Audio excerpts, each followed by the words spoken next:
This is going to make a lot of people mad. Probably not the people that actually have money, and I'll tell you why I say that in a minute. This is from the book that I was telling you about, Old Money Habits. The Habits of Old Money, sorry.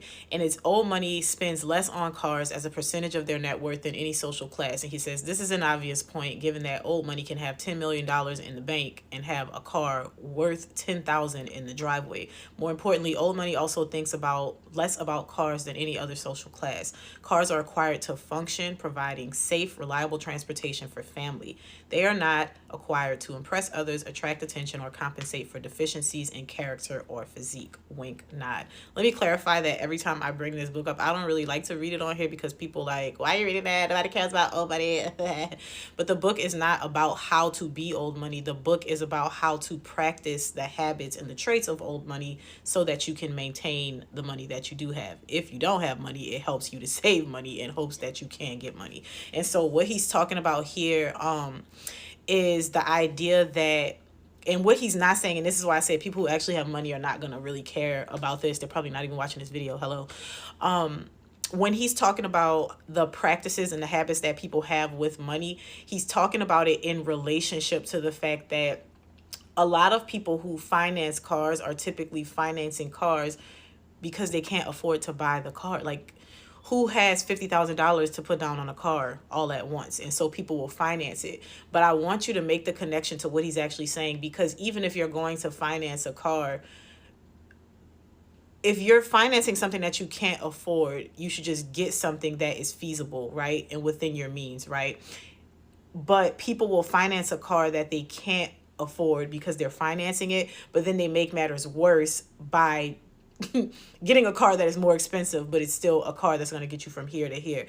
And the idea that he's painting here is that if you're financing a car because you need a car, you should be more concerned about the features of the car and where it will go than about the glam and glitz of the car. So if you cannot afford a car, but you need a car and you go and finance a car, would it be best for you to get like a Toyota that is a little bit older, that you know is a car that's going to be reliable? Or would it make more sense for you to go get like the latest level Benz just so that you can look impressive? Keep that in mind. So if a car is purchased new by old money, it is usually driven for at least 10 years and probably even 20. It is driven by one generation and perhaps two. It is maintained regularly, but may be clean or dirty on the outside, but is usually fairly clean on the inside. Something else that I want to note about this, and why I said that people with money, or like generationally wealthy people or people with old money, are not going to get mad at this, is because as much as we have these talks and these think pieces and these things like this, people with money do whatever they want.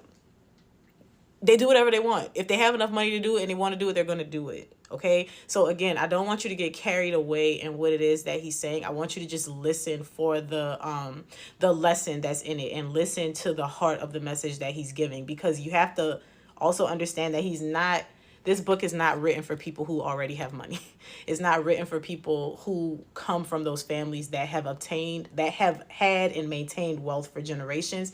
This is for people who don't have that, because if you are a person who came from that, most of these values you already understand, and typically you're living by them, right? So keep in mind that he's speaking to people who are not old money, or people who do not have those habits, or who do not think about their money in a way to be a leverage factor for them. They think about their money as a means to just, get the things that they need, and then work for more money and get more of the things that they need. And so historically, Mercedes-Benz, BMW, Volvo, and whatever is handed down from a relative have been the cars of choice for old money. There's also the SUV or truck for those living in the country. Younger old money also drives fuel-efficient Hondas and Toyotas. Whatever the make, original parts and paint are maintained. Customized wheels, heavily tinted windows, decals, bumper stickers are non-existent. Convertibles are rare and reserved for vintage sports cars, which appreciate in value, by the way, as they don't do well as hard tops over the long haul. Monthly payments on a new car that sells at a price equal to one's yearly income seems ridiculous to old money. And that is the point that I was making. So what he's not saying is that these people don't finance. What he's saying is, typically when we're financing cars, when we're financing homes, people who are not from these affluent communities and groups of people, we're financing things that are more than what we actually make in the year. So you'll make like $40,000, $50,000 a year, but then you'll finance a car that actually cost, if not that full amount, maybe even half that amount. But then you got to keep in mind that you have other expenses throughout the year. And people will say like, well, yeah, the financing is broken up over 72 months or 60 months or whatever amount of months. It's broken up into that, but by the time you pay off the actual amount of the car plus the interest, you end up paying way more than the amount that is being advertised and shown to you. And again, that is the point that he's making. He's not telling you not to finance and not to do this. He's pointing out the discrepancies in hopes that it helps you to wrap your head around the principle and make better, more sensible decisions. So making monthly incomes on a new car that sells at a price equal to one's yearly income seems ridiculous to owe money. Paying cash for a new car when one is not very wealthy, or even when one is, may even induce cardiac arrest over older OMGs. That's old money, gals. It just isn't done. For those just starting out or starting over, 10% is a more reasonable figure. This means that someone making $50,000 per year would be driving a $5,000 car. The car is probably used from one owner who kept books and records of all maintenance and has never been involved in an accident or natural disaster. Think flood. The car is fuel efficient and inexpensive to maintain. The interior is in good condition. The exterior has no damage and a few dents. If the previous owner is an OMG, all the better.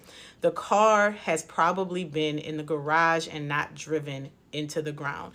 And there's a point to be made here. And the reason that I'm reading this is because we're actually in the process of looking at getting a car.